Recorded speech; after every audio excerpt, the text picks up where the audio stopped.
ഈ ഫുട്ബോൾ അത് വെറും ഒരു കളിയല്ല, അതൊരു വികാരമാണ്. ആ വികാരത്തിന് ഇത്തിരി ലഹരിയും മധുരവും ഒക്കെ നൽകുന്ന ഒന്നാണ് ഫുട്ബോളിലെ ഈ ബിയർ കൾച്ചർ എന്ന് പറയും, ബിയർ സംസ്കാരം. ലോകകപ്പ് ഗാലറികളിൽ ഒരു കൈയിൽ ടീമിന്റെ പതാക, മറുകൈയിൽ ഒരു ഗ്ലാസ് തണുത്ത ബിയറുമായി നിൽക്കുന്ന ആരാധകരുടെ ദൃശ്യം ഫുട്ബോൾ പ്രേമികൾക്ക് അത്ര പുതുമയൊന്നുമല്ല. ഫുട്ബോളും ബിയറും തമ്മിലുള്ള ഈ കെട്ടുബന്ധത്തിന് ദശകങ്ങളുടെ പഴക്കമുണ്ട്.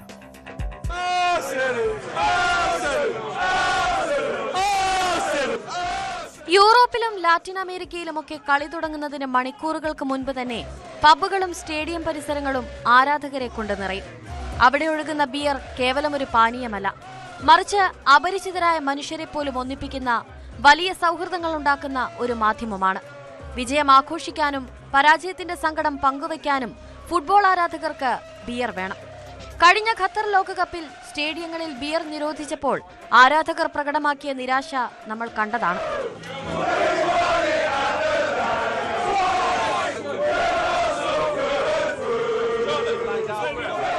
ഫുട്ബോൾ ആരാധകരെ ആവേശത്തിലാഴ്ത്തുന്ന ഒരു പ്രഖ്യാപനം നടത്തിയിരിക്കുകയാണ് ഇക്വഡോർ ഈ ലോകകപ്പ് സമയത്ത്.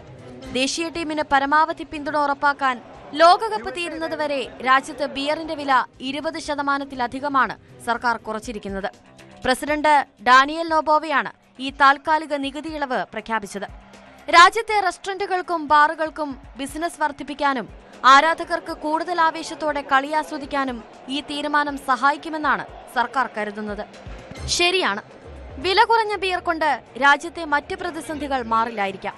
എങ്കിലും ഫുട്ബോളിനെ ജീവശ്വാസമായി കാണുന്ന ഒരു ജനതയ്ക്ക് ഈ ലോകകപ്പ് കാലത്ത് തങ്ങളുടെ ടീമിനെ ആർത്തു വിളിച്ച് പിന്തുണയ്ക്കാൻ ഇതിലും വലിയൊരു സമ്മാനം വേറെന്തുണ്ട്?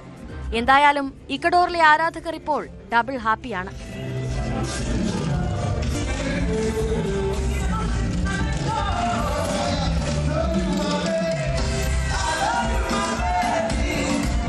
World cup desk, news 18.